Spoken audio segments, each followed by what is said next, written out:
ভাই কি সুপা কুন্নি ভাই গো ভাই, ওরে চোপা এবার বাবা মায়ের নামে মামলা করা মেয়েটিকে ধুয়ে দিলেন তন্নি।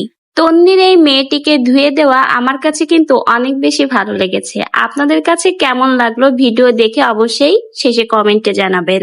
My name is Kim Mehmet and I hope you see me in the world. ওরে That's ভাই my কি dream to be সুপা a কুন্নি famous celebrity and I know I ও মাই হ্যাঁ নাকি ফেমাস সেলিব্রিটি হইব। হে বোন তুই তো নিজের চেহারাটা একটু আয়না দিয়ে দেখ এরকম সুপা করে হে কিভাবে ফেমাস সেলিব্রিটি হবে কন। আল্লাহ আমি না সারাদিন ধরে শুধু এই মেয়ের ছবি আসতেছে ফেসবুকে, আমি ঠিক বুঝতে পারছিলাম না যে হয়েছেটা কি। আমি নর্মালি আসলে এসব ভাইরাল টাইরাল জিনিস কম দেখি। তোমার ফ্রেন্ড লিস্টে একজন দেখলাম এটা শেয়ার দিছে, তো সেখানে দেখলাম সে বলতেছে যে ও ফেমাস সেলিব্রিটি বাপ মার নামে মামলা করে।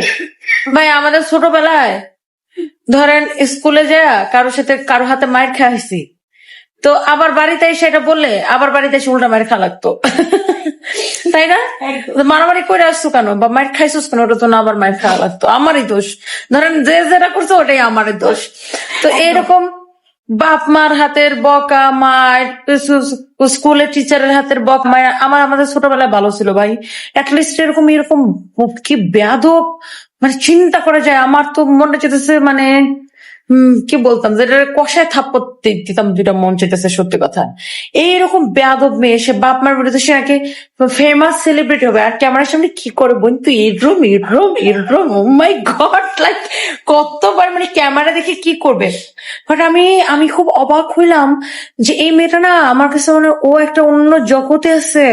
ওকে ডাক্তার দেখানো উচিত, মানুষের ডাক্তার, অথবা ওরে ওই যে কি রিহেব টিহেব এরকম অনেক কিছুতে দিয়ে দেয় না এই মেয়েটার অমুক যায় এইরকম কোনো কিছুতে একটা দিয়ে দেওয়া উচিত।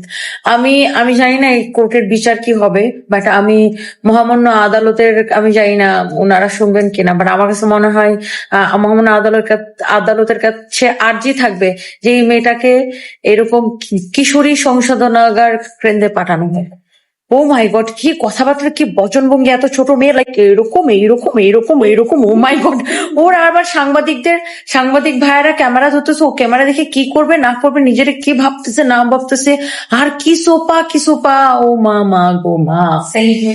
এটা এরকম সোপা যদি আমরা ছোটবেলায় করতাম তাহলে মানে আমাদের হাড্ডি আর মাংস সব আলাদা হয়ে যেত ভাই, যে পিটানি খাওয়া লাগতো।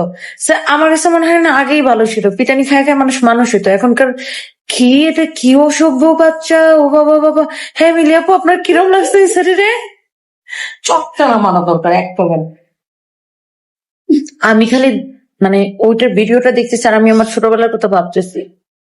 মানে ধরেন কারোর সাথে একটা ঝগড়া হয়েছে, তারপর বাসায় এসছি, ওটাও আমার দোষ। ঝগড়ার মধ্যে যেই যেটা হয়েছে অন্য কারো দোষ হলেও এটা আমার দোষ, কারণ ঝগড়া করছি কেন।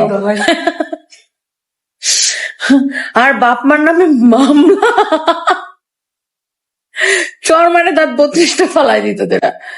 ও মাই গড। আর এখনো আমার তো বাবা নাই, বাট আমার বাপি একবার শুধু বলতো এই আমরা শেষ অজ্ঞান, এটাও লাগতো না, খালি বলতো ওই শেষ। এখন আমাদের টিচারদেরকে দেখলে এখনো মাথা নিচু হয়ে যায়, এখন মাথা মানে নিচু হয়ে যায় কি মানে টিচারদেরকে দেখলে এখনো অনেক ভয় পায়, লাইক এরকম। আর এগুলো কি অসভ্য মেয়ে এটা। আর আমার কাছে মনে হয় এই ভিডিওটা যারা না আপনারা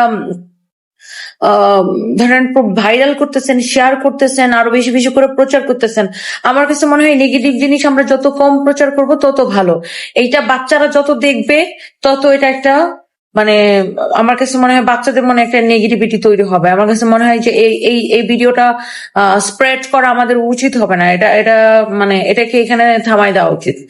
আর এই সেমরিটা ধইয়া কিশোরী সংশোধন পাঠানো উচিত।